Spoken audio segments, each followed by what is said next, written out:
아멘. 훈계를 좋아하는 사람, 이런 제목으로 함께 은혜를 나누겠습니다. 오늘 말씀을 잘 보면요, 우리가 말씀이 없는 자들과, 그러니까 말씀 없이 사는 사람들, 그리고 하늘의 말씀을 가지고 사는 사람들의 차이를 설명해 주고 있습니다. 1절 말씀해 보니까 징계를 싫어하는 자는 짐승 같다.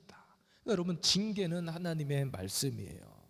그러니까 우리에게 징계하고 우리를 다스리고 우리를 통치하는 것은 하나님의 말씀. 근데 그 하나님의 말씀을, 그 하나님의 징계를 싫어하는 자는 짐승 같다. 정말 좀 영적으로 보면, 복음적으로 보면 정말 적절한 표현과 같아요. 여러분, 인간이 처음 세상에 태어났을 때 모습을 보세요. 유일하게 여러분, 다른 짐승들은, 말이나 소나 뭐 이런 짐승들은 사실은 태어나자마자 걸어요. 어지간하면 잠깐 좀 비틀거리다가 금방 걷습니다. 그리고 폴짝폴짝 뛰어요. 사슴 같은 경우 태어나면 잠깐 좀 이렇게 다리가 흐물흐물한 것 같은데 몇 번 쫙쫙쫙 하더니 펄짝펄짝 뛰어다닙니다. 그런데 유일하게 사람은 태어나면 아무것도 할 수 없어요. 아무것도 할 수 없습니다. 말도 못해, 걸어다니지도 못해, 누가 먹여주면 먹지도, 먹여주지 않으면 먹지도 못해. 그러니까 길들여지지 않는 인간의 모습. 그래서 많은 교육이 필요해요. 사람에게는 특별히 많은 교육과 훈련이 필요해요. 그런데 그런 교육과 훈련이 필요한 상황 가운데 가장 중요한 것이 하나님의 말씀으로 교육받는 거예요. 하늘의 지혜로 교육받는 겁니다. 그래서 이 세상의 교육이 아무리 뛰어나도 하나님 말씀을 대신할 수 없어요. 세상의 지식이 아무리 뛰어나도 하나님의 말씀을 능가할 수는 없어요. 왜냐하면 이 세상의 모든 지식은 하나님 말씀 안에 있기 때문에 그렇습니다. 그래서 말씀의 지식이, 말씀의 교육이 내 안에 있기만 하면 이 세상 그 무엇이라도 우리는 뛰어넘을 수 있게 되는 거예요. 그래서 오늘도 우리는 하나님의 말씀의 훈계를 들어야 됩니다. 어린아이일수록 옆에 어른이 있고 없고의 차이는 다른 거예요.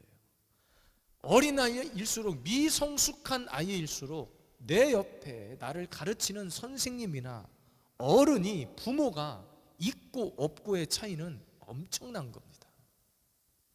그래서 부모 없이 자란 아이들을 우리는 그렇게 좋은 시각으로 보지 않은 거예요. 물론 세상이 좀 달라지긴 했지만 옛날 어른들은 그랬어요. 부모 없이 자란 아이들을 이상하게 옛날에는 색안경을 끼고 봤어요. 그리고 심지어 호로 자식이네 막 그런 말을 한 거예요.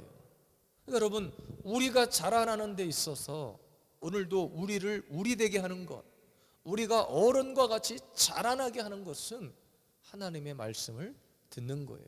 말씀을 듣고 말씀을 듣는 만큼 누가 옆에서 나에게 회초리를 때려주는 것만큼 우리는 성숙함에 이를 수 있는 거예요. 영적인 성도인 저와 여러분들도 마찬가지. 왜 우리에게 하나님의 훈계가 필요한가? 우리는 죄인이기 때문에 그렇습니다. 말씀이 없는 상태에서 놓여진 우리는 어디로 튈지 모르는, 마치 사슴이, 이렇게 여러 동물들이 어미의 뱃속에서 딱 나오는 순간 펄짝펄짝 막 어디론가 뛰어가, 사정없이 뛰어가 버려요. 거기가 어딘지도 모르고 사자굴인지도 모르고 뛰어가는 거예요. 그러니까 마치 인간은 그와 같아요. 하나님의 말씀에 채찍이 없으면 우리는 아무 곳이나 뛰어가는 거예요. 이 세상의 어둠인데 그 어둠 안에 그 죄악의 소굴로 우리는 막 들어가는 겁니다. 내가 죽을 줄도 모르고. 그래서 동물의 왕국 다큐멘터리를 보면 고요한 저수지 같은데 사슴이 물을 먹으려고 막 꿀짝꿀짝꿀짝 하고 있어요. 근데 사실은 그 웅덩이 속에 그 호수 안에 뭐가 있어? 악어가 있어요. 악어가 쫙 물속으로 이렇게 쭉 가다가 기회를 노리는 거예요. 근데 사슴의 새끼들은 몰라. 그냥 목마르니까 아무데나 얼굴을 쳐박고 막 물을 먹는 거예요. 결국에는 악어가 그 기회를 엿보고 있다가 한 번, 딱 두 번도 아닙니다. 한 번에 딱 낚아채는 거예요. 그래서 악어는 먹잇감을 딱 물면 두 가지 중에 하나를 합니다. 하나는 돌아요. 빙글빙글빙글 돌아. 모가지가 딱 물리면 모가지를 잡고 비트는 거예요. 그 자리에서 뺑글뺑글뺑글 돌아요. 그러니까 숨통을 끊는 거예요. 그리고 또 한 가지는 물고 물속으로 들어가 버려요. 물속에서 수장을 시켜버리는 거예요. 그래서 다 숨이 끊어지면 갖고 나와서 뜯어먹는 겁니다. 여러분, 우리는 그와 같아요. 하나님의 말씀이 없으면 거기가 내가 죽을 자리인지 모르고 뛰어들어가는 거예요. 그러니까 우리 안에 여전히 죄성이 남아있기 때문에 그렇죠. 그러니까 인간의 본성은 본래 선한 것이 아니에요. 아담과 하와의 범죄 이후에 인간은 악한 죄인입니다. 악한 본성을 가지고 태어나요. 그래서 누군가의 통제를 받지 않으면, 누군가에게 훈련받고 교육받지 않으면 우리는 죄악의 길로 가도록 되어 있는 거예요. 그래서 오늘도 교회가 필요하고 말씀이 필요해요. 우리 어르신들이 다 밥 먹고 우리 정지영이 집사님이 자꾸 집에 가고 싶어 하시는데, 그래도 이곳에서 말씀을 듣고 찬양하면 기분이 좋아지시잖아요. 그렇죠. 이곳에서 하나님이 막 우리에게 은혜 주시니까 그래도 이곳이 가장 안전한 곳이고 가장 이곳이 편안한 곳이 되는 거예요. 맞아요. 그래서 오늘도 우리는 하나님의 말씀을 즐겨하는 자들이 되길 원해요.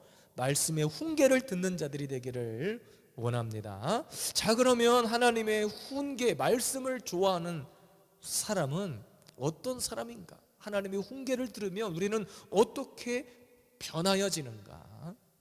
첫째는 악을 꾀하지 않는 선인이 된다. 이렇게 기록해요. 2절 말씀 함께 읽을까요? 선인은 여호와께 은총을 받으려니와 악을 꾀하는 자는 정죄하심을 받으리라 그랬습니다. 여기서 선인은요, 선천적으로 막 어떤 착한 사람이라는 그런 개념이 아니라 하나님의 말씀으로 내면에 내 본성이 바뀌어진 사람을 말하는 거예요. 내면의 변화를 경험한 사람을 말하는 거예요. 그러니까 우리가 죄를 안 짓는다는 것이 아니라 우리가 하나님의 말씀을 들으면 계속해서 하나님의 말씀을 듣고 말씀으로 교육받고 말씀으로 훈련받고 말씀의 훈계를 들으면 내 안에 악한 본성보다 하나님의 그 말씀의 선하심이 앞서게 된다는 거예요. 하나님의 그 선하심이 내 안에 죄를 눌러버린다는 거예요. 그러니까 우리는 악한 일들을 보면, 그러니까 사람은 다 그래요. 사람은 좋은 일에 먼저 반응하지 않고 사실은 안 좋은 일에 먼저 반응하고 안 좋은 것을 먼저 습득할 때가 많아요. 우리 어렸을 때 자녀들이 학교 가서 바른 사람으로 교육받고 학교에서 좋은 친구들과 어울려서 훌륭한 사람 되기를 다 원하죠, 부모들은. 그런데 학교에서 좋은 것도 배우기는 하지만 집에서 배우지 않은 악한 것은 다 어디 가서 배우느냐? 학교에서 배워요. 그래서 뭐 친구를 잘못 만났다는 둥, 뭐가 어떻게 잘못됐다는 둥. 그러니까 집에서, 여러분 생각해 보세요. 집에서 우리 어린 아이들에게 집에서 술을 가르치겠어요? 집에서 술 담배 피라고 가르치겠어요? 아니에요. 이것은 어딘가에서 하나님의 통제를 벗어난, 말씀의 통제를 벗어난 어딘가에서 다 배워오는 것들이에요. 그래서 날마다 우리는 내 안에 이런 악한 본성이 나오지 않도록 무언가로 채워야 되는데, 그것이 뭐냐? 하나님의 말씀이에요. 하나님의 훈계를 듣는 거예요.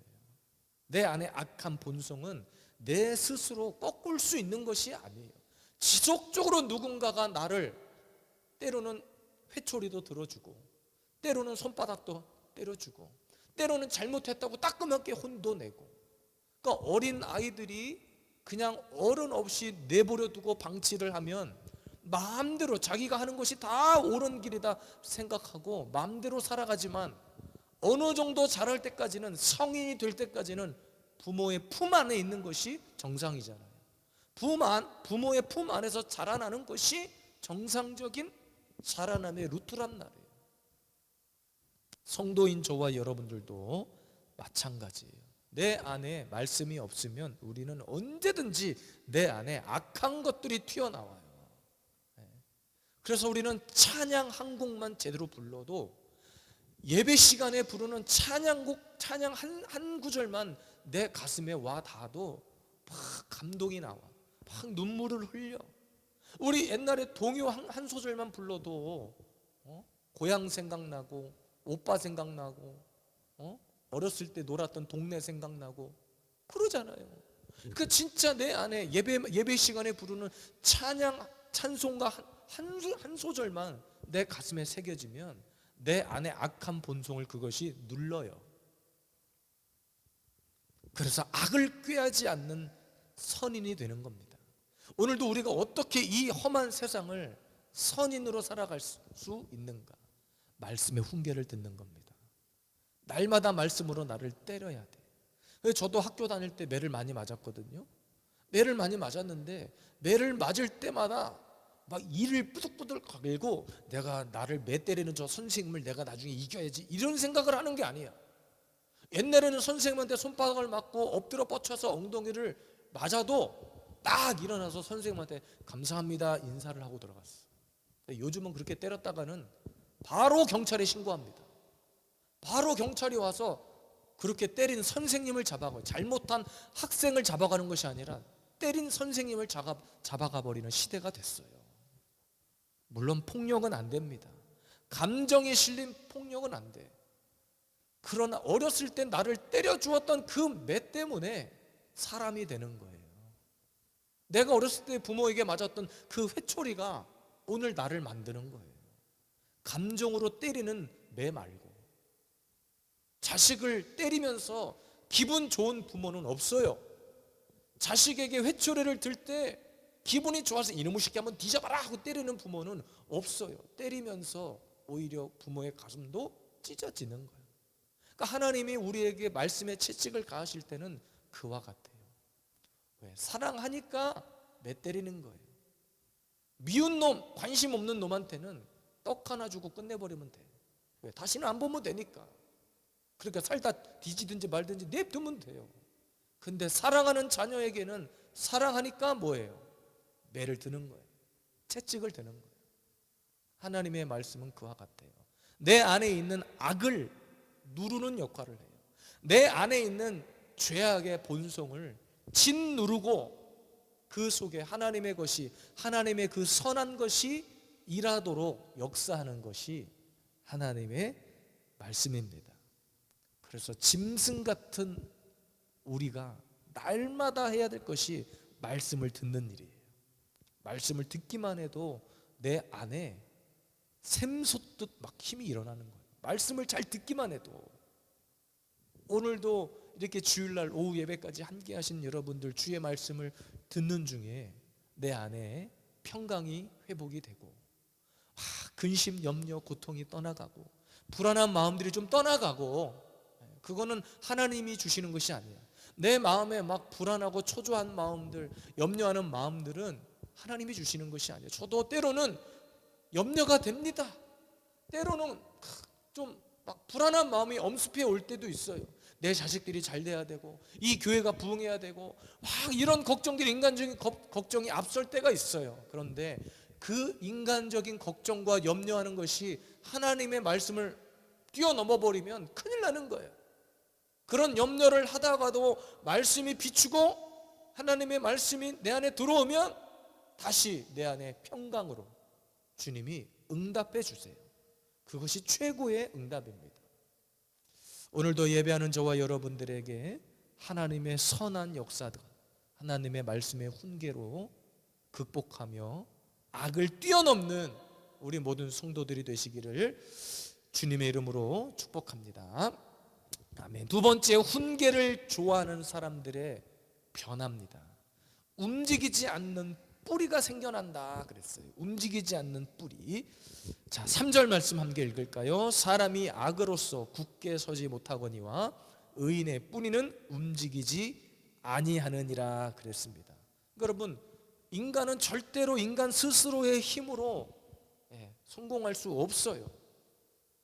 오늘 말씀의 버전에 의하면 하나님을 통해서, 그러니까 우리의 뿌리가 어디로 뻗어 있느냐가 참 중요한데, 여러분, 나무가 잘 자라나려면 뿌리가 견고해야 되고 그 안에 수분이 잘 공급돼야 되고 뿌리를 통해서 영양분이 잘 공급이 되어야 그 나무가 튼튼한 나무로, 거목으로 자라나는 거예요. 오늘도 말씀을 듣는 저와 여러분들의 뿌리가 어디를 향해 뻗어 있어야 되느냐? 하나님을 향해 뻗어 있어야 되는 거예요. 그러니까 하나님으로부터 공급되어지는 이 공급로가 확실하게 연결이 돼 있으면 아무리 이 땅에 극심한 가뭄이 올지라도, 내 영혼의 목마름이 찾아올지라도 내 뿌리가 하나님께 고정만 돼 있으면, 내 뿌리의 방향이 하늘을 향해 있기만 하면 우리는 공급받습니다. 하늘로부터 생명을 공급받는 거예요. 그래서 그 뿌리는 움직이지 않아.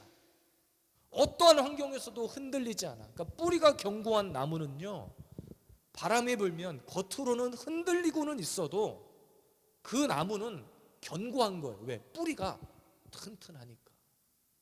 그러니까 오늘도 하나님의 말씀을 듣는 저와 여러분들, 우리 성도들은 여러분의 말씀의 뿌리가 어디를 향해 있기를 원하냐? 하늘을 향해 있기를 원해요. 그러니까 하나님과의 소통만 막힘없이 이루어지면, 요즘 여러분 핸드폰 가지고 이렇게 통화하고 핸드폰으로 소통을 하잖아요. 무슨 일 있으면 핸드폰으로 전화하면 다 받잖아요. 옛날에 한 30년 전, 우리 아이들은 아마 동화책, 역사책에서나 볼 법한데, 저도 어렸을 때 시골에 계신 할머니에게 전화를 하려면 할머니 집에 전화기가 없어가지고 그 마을에 전화기가 있는 집에 전화를 해서 우리 할머니 좀 바꿔주세요 그러면 한 30분 기다려야 돼. 전화기 옆에다 잠깐 놓고 부르러 가야 돼. 그 집 사람이 부르러 가가지고, 야, 누구야, 저기 가서 우리 홍순환 할머니 좀 불러와서 전화 좀 받으라고 그러라. 그러면 부르러 가서 오는데 한 30분 걸려버려. 그럼 전화기 놓고 볼일 다 보고 똥도 싸고 와도 돼. 한참 걸려서, 그 마을에 전화 있는 집이 몇 집이 없었기 때문에. 옛날엔 그랬잖아요. 근데 지금은 어때요? 지금은 핸드폰이 다 있어서 누구하고든지 언제 어떤 상황에서도 전화기만 있으면 다 소통할 수 있어요. 그러니까 여러분, 우리가 하나님과의 이런 소통만 늘 열려 있기만 하면, 하나님으로부터 공급되어지는 이 생명의 말씀을 공급받기만 하면 우리는 사는 겁니다. 우리의 영혼은 죽지 않고 사는 거예요. 비록 육신은 연약해지고 비록 육신은 나중에 때가 돼서 다 땅에 묻힐지라도 우리의 영혼은 하나님과 영원히 변치 않는 소통 가운데 있는 거예요. 그것이 하나님을 믿는 최고의 축복입니다. 그것이 하나님을 믿는 저와 여러분들의 최고의 삶의 목적이기도 해요. 여러분, 이 도로에, 세상의 도로 위에 굴러다니는 자동차들도 기름이 떨어지고 차의 배터리가 다 되면 아무리 좋은 차들도 가다가 서요. 기름이 없으면, 그리고 중간중간 계속해서 기름을 갈아주고 정비를 하지 않으면 자동차는 가다가 씁니다. 그런데 우리의 사람은 달라요. 사람은 계속해서 공급되어지는 영양분만 있으면 어디든지 가요. 어디든지 갈 수 있어. 그리고 하늘로부터 저와 여러분들 가운데 공급 통로만 막히지만 않으면 우리는 어디에서든지 견고한 뿌리를 내리는 그런 거목처럼 하나님이 우리를 붙드십니다. 그래서 인간은 늘 한계가 있어요. 인간의 삶은 늘 한계가 부딪혀. 아까도 오전에도 말씀드렸죠. 내가 200살 살고 싶다고 200살 살아지는 게 아니에요. 그건 인간의 한계예요. 나이가 이제 한 70, 80 넘어가면 점점 기운이 사라지고 점점 기억력도 도태되고 점점 눈에 보이는 것도 흐릿해지고 그 인간의 한계입니다. 근데 그 순간에도 우리가 하나님과의 공급 통로만 연결되어져 있는 것, 그것만 끊기지만 않으면 우리의 영혼은 영원한 천국 가운데 놓이게 된다는 것을 주님은 말씀하고 있습니다. 오늘 움직이지 않는 뿌리가 생겨난다고 하는 것은 견고하다는 거예요. 흔들리지 않는다는 거예요. 뿌리가 뭐 상황에 따라서 바뀌고 뭐 환경에 따라서 바뀌는 뿌리가 아니라 언제나 그 자리에 견고하게 우리는 서 있게 되는 거예요. 그래서 여러분, 우리 심령의 뿌리를 견고하게 하시기를 바라요. 여러분의 심령의 뿌리를 하나님 앞에 견고히 심기를 바랍니다. 그렇게 심겨져 있어야 하나님이 계속 공급해 주세요. 먹을 것도 주시고 입을 것도 주시고 우리가 숨쉬는 공기도 주시고 우리가 누릴 이 땅에서 누릴 모든 것들을 하나님은 공급해 주십니다. 그래서 주님은 성경은 이렇게 얘기하십니다. 내 영혼이 잘된 같이 범사가 잘되고 강건하기를 원한다. 주님의 관심은 언제나 우리의 영혼이 잘됨에 맞춰져 있어요. 내 영혼이 잘됨 같이 내 심령이, 내 영혼이 잘되면 범사가 잘되고 강건하게 된다는 것을 주님은 말씀하고 있습니다. 그래서 오늘도 저와 여러분들에게 하나님의 말씀의 훈계가, 말씀의 교육이 필요한 줄로 믿습니다. 오늘도 하나님의 하늘로부터 나에게 임하는 그 훈계의 말씀을 가슴으로 받고 그 가슴으로 받은 말씀의 훈계가 우리의 뿌리를 견고하게 하고 견고해진 그 뿌리를 통해서 어떠한 환난과 어려움과 인생의 아픔까지도 뛰어넘고 확실하게 하나님 앞에 기쁨으로 살아갈 수 있기를, 이번 한 주간에 저와 여러분들의 인생이 그런 인생 될 수 있기를 주님의 이름으로 축복합니다.